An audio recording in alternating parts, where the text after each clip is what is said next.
Right now at 6, a mad dash to buy electric cars. When they start cutting down, I said, oh, here's my time frame. We're going to meet a highly motivated buyer and what's driving the dramatic spike in sales. Red tape keeping one local couple from realizing their dream of opening a coffee shop. We were pretty much literally like one dot away from signing the lease agreement. The new proposal that could greatly speed up that process. And we'll take you to a family-owned deli fed up after a rash of break-ins. You feel like you're invaded. How the community, including local leaders, is showing support. And later, I was nervous. I was scared. we'll meet some Oakland high school students getting more than just their feet wet in the world of engineering. This is CBS News Bay Area with Juliette Goodrich. Good evening, I'm Devin Feely. Juliette is off tonight. We're in the middle of a record-setting rush to buy electric vehicles, and what's driving that rush to buy is the fact that a major financial incentive is going away next week. We're talking about the federal tax credit. It is worth up to $7,500 for buying an electric vehicle. Under the Biden administration, that tax break had been extended to 2032, but that was all wiped away under President Trump's funding bill. That policy shift has driven a spike in sales, and state data shows that through the first half of this year, zero-emission vehicles, which include fully electric and plug-in hybrids, made up more than 22% of all car sales in California. And industry insiders expect September to break EV sales records. Brad Hamilton joins us live from Sausalito, where some people are rushing to take advantage of the credit before it expires. Brad? Yeah, Devin, we've all heard it before. Get this deal before time runs out. But tonight, it's not a dealership-crafted promotional that has folks running to get their new EV. Here's the new car. Kathy Horan hasn't bought a new car in 13 years. That is, until today. Oh, it's pretty. The longtime North Bay resident traded in her beloved hybrid for all electric. Why she's doing it now has one simple reason. What do you think? The bonus she gets for buying it isn't sticking around much longer. When they started cutting down, I said, oh, here's my time frame. I'm going to get it before the end of September. Introduced in 2022 under the Inflation Reduction Act, the EV tax credit put a sizable dent in the cost of buying all electric. $7,500 for new, $4,000 for used. That is until the Trump administration's Big Beautiful Bill Act set in motion the end of this incentive with an expiration date of September 30th.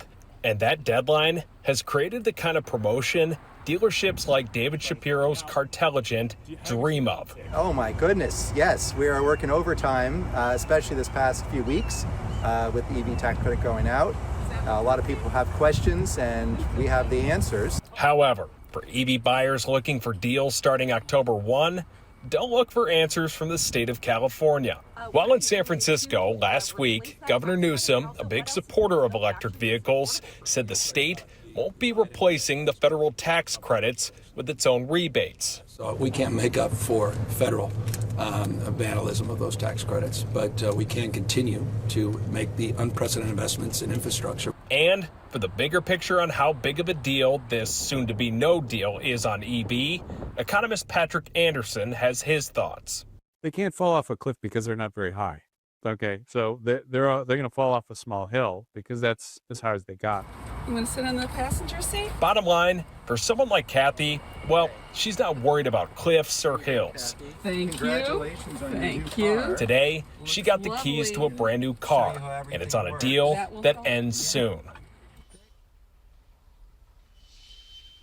Yeah, and Devin, this again, the September 30th date, that is when this tax credit ends. So if you're out there and you want a new EV and you want to take advantage of this, you got to get it before time runs out here.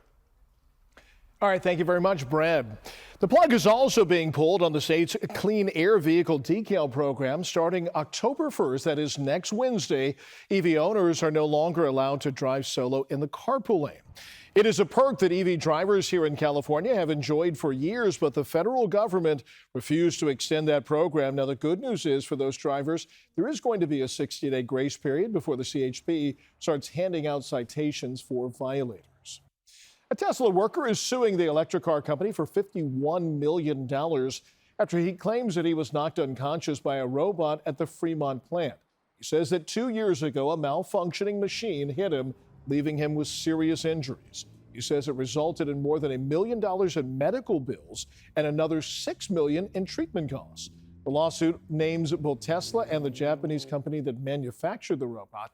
We did reach out to both companies, but have not yet heard back. And developing news out of Washington, D.C., former FBI Director James Comey has been indicted by the Justice Department. This case all has to do with the investigation into Russian interference in the 2016 election. Comey is accused of lying to Congress about it in 2020. He's charged with making a false statement and obstruction in a criminal case. CBS legal contributor Jessica Levinson says it's a cause that has caused controversy in the Justice Department. We know in this case that career prosecutors had looked at this case, had found that there was not enough there to charge, and that some prosecutors had stepped down or been fired as a result of that decision, that President Trump had appointed a different U.S. attorney to look at this case. Attorney General Pam Bondi says the case proves that no one is above the law. Comey has released a statement saying that he is innocent. There's going to be much more on this case coming up on the CBS Evening News at 6:30. And turning now to our changing skies all around the Bay Area, we saw overnight lightning and thunder like this viewer in San Francisco. It's hard to believe that it was just barely a day after the city's hottest day of the year. Then on the complete opposite side of the region, lightning hit this house being renovated in Brentwood and started a fire in the attic. This was on Anderson Avenue off of Walnut Boulevard. Fire officials say the strike hit a weather vane around midnight. There were some construction workers sleeping inside the home. Nobody was hurt, though. And taking a live look outside, no sign of any storms now. Let's go and bring in Chief Meteorologist Paul Hagan with a wrap-up of that lightning and what is next in our forecast. Paul? Yeah, hundreds of lightning strikes across the Bay Area and across the region with that batch of moisture that slid up from the south. Let's add up the amount of rain that we saw across the Bay Area, and for the most part, these numbers pretty modest. But there were a couple of spots that hit the jackpot. Los Gatos picked up just short of a ½ inch of rainfall, but for the most part, we're talking about a few hundredths of an inch, maybe a little over a tenth of an inch of rain. But of course, it goes neighborhood by neighborhood. Officially, at Buchanan Field in Concord, 4/100ths of an inch of rain. I live in Concord, a little bit closer to Clayton. We picked up almost a ½ inch of rain out of those thunderstorms that rolled in from the southeast last night. In terms of the next rain chance, it's not that far away. Let's take a look at the day-by-day rain chances as we look at the just 7-day outlook. And there's another good chance headed our way by Monday, specifically Monday night into Tuesday, and potentially even lingering into Wednesday. We're going to check out our forecast model side by side coming up in just a few minutes. But in the short term, we're in for a little bit of a warm-up. We continue to ride the temperature roller coaster, several degrees above average for highs on Friday, but that doesn't last long down the other side of the roller coaster as we go through the weekend. The full 7-day forecast just a few minutes away.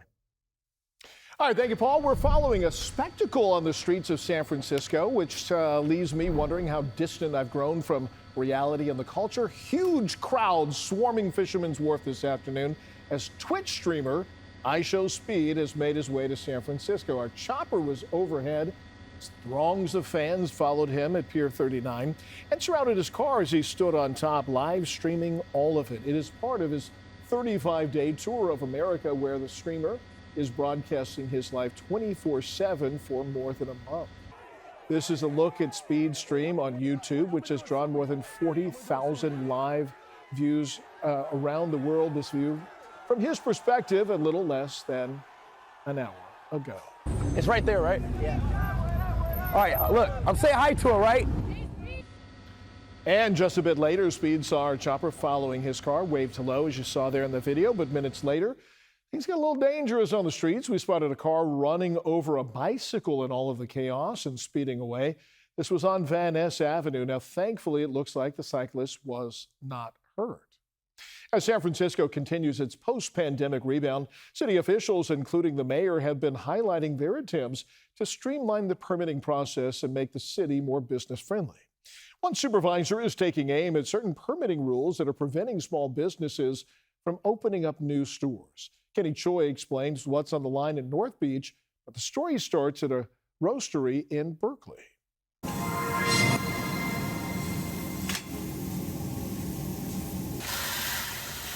Milana Ram has been tinkering with her coffee roast. When she does, she often thinks of her parents in India. The motivation basically came from trying to save the family farm. But now, once we are in this, we are so passionate about the coffee. She and her husband, Himanshu Baisare, studied and found jobs as software and electrical engineers, but it's hard to hide what they really want to do next. The beans come from a small region called Chikmagalur. It's in a southern mountain region of India. They rent time at a roastery in Berkeley every couple weeks and are selling their product at farmers markets, but they hope to build their brand by opening a brick-and-mortar roastery and cafe in San Francisco where they live. We were pretty much literally like one dot away from signing the lease agreement. But North Beach permitting rules include a prior use requirement. That means a new coffee shop and roastery wouldn't be allowed to open at this spot on Lombard, which was once a dry cleaning business. Milana and her husband couldn't believe it. I went to 2-3 more offices in the same department. Like, is this really true? Because it made no sense to me. District 3 Supervisor Danny Sauter has introduced legislation to eliminate that prior use requirement, among other permitting rules. It's things like that that are really frustrating, especially when we have someone who wants to bring their business to San Francisco, and we have all these barriers that are preventing them from opening up. Sauter believes by loosening the restrictions, it will directly impact the number of vacant storefronts in North Beach. We've already had about a dozen different small business owners reach out to us and tell us that without this legislation, they literally could not open what they want to open. They could not grow their existing business. Milana and her husband haven't found a place yet. I am extremely hopeful that the bill is going to get passed, new law is going to be in effect in a few months, and we will get our cafe on Lombard Street. They believe they're a step closer to opening their first cafe and roastery and bringing Indian coffee from her parents' farm to the Bay. The proposed ordinance would also allow businesses to merge storefronts and expand into an adjacent empty space more easily. Among other things, the Board of Supervisors is expected to consider the legislation this month. And still ahead here at 6, a show of support for a family-owned deli in the South Bay hit by a string of break-ins. Why they say it's getting tougher to keep their doors open. We've been doing this for 38 years, and unfortunately, people just disrespect us time after time. Plus, a new high-tech tool for the Port of Oakland, how businesses can now track shipments in real time.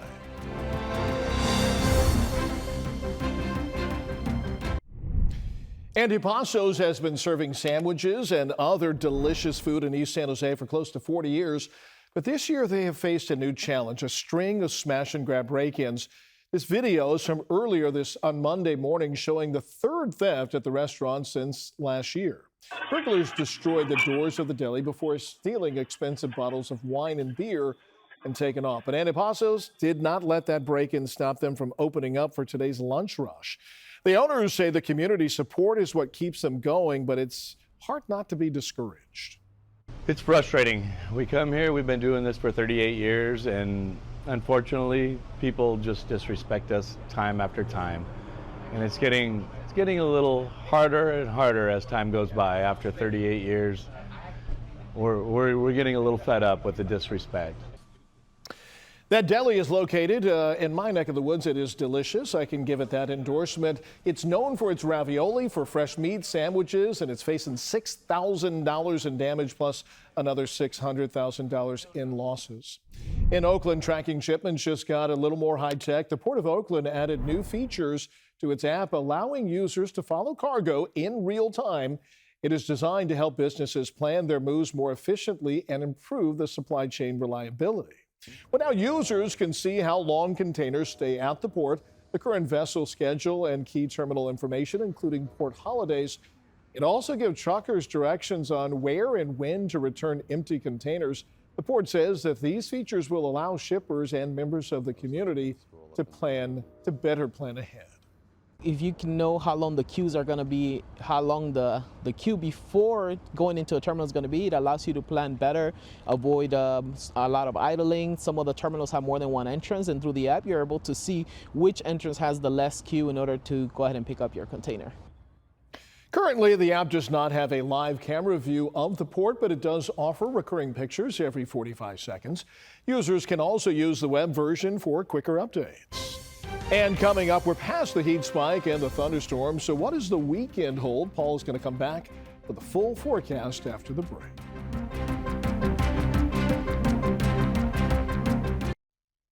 Last week's magnitude 4.3 earthquake in Berkeley was a good reminder that you should always have supplies ready for the next big one.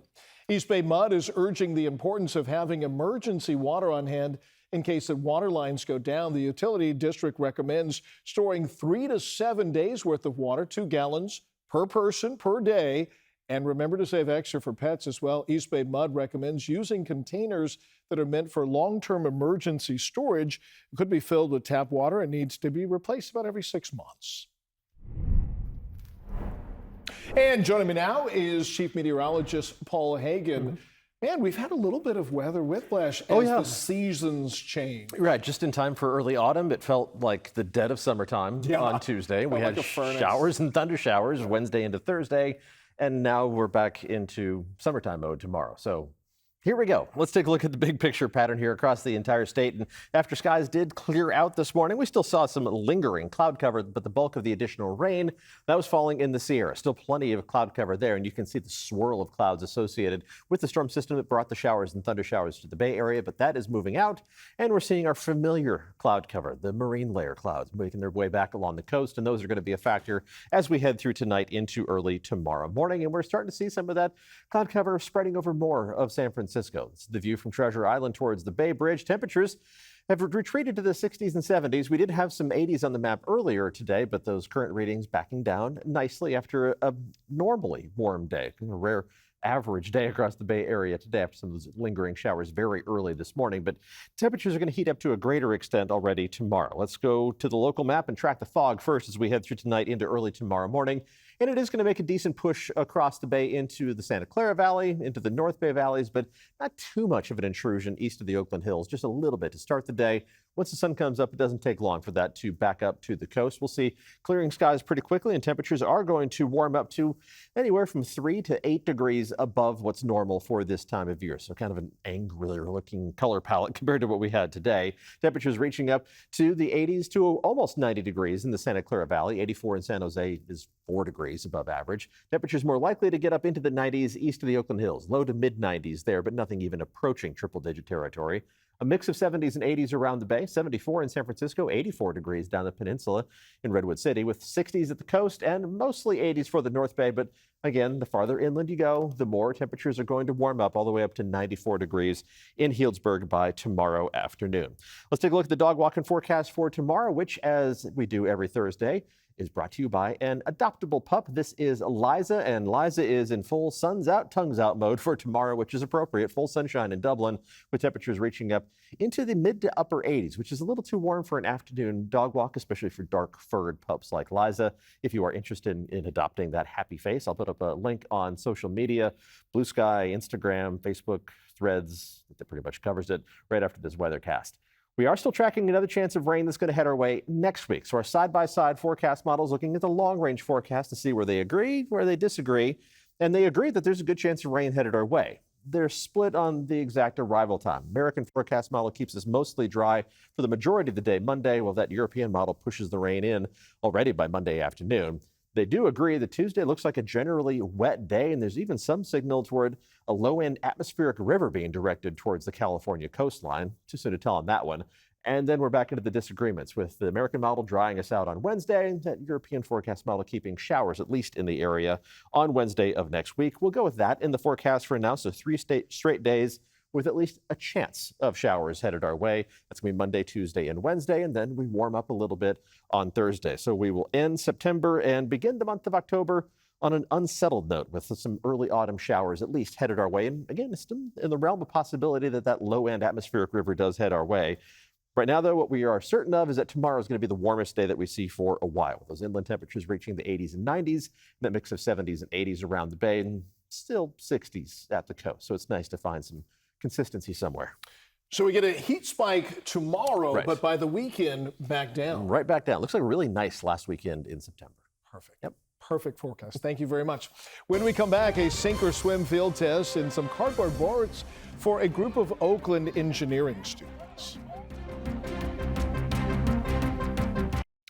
It is a sink or swim competition that tests students on their smarts, their technique, and their ingenuity. Engineering students at McClymonds High School competed against Oakland High to see whose cardboard boat was the fastest.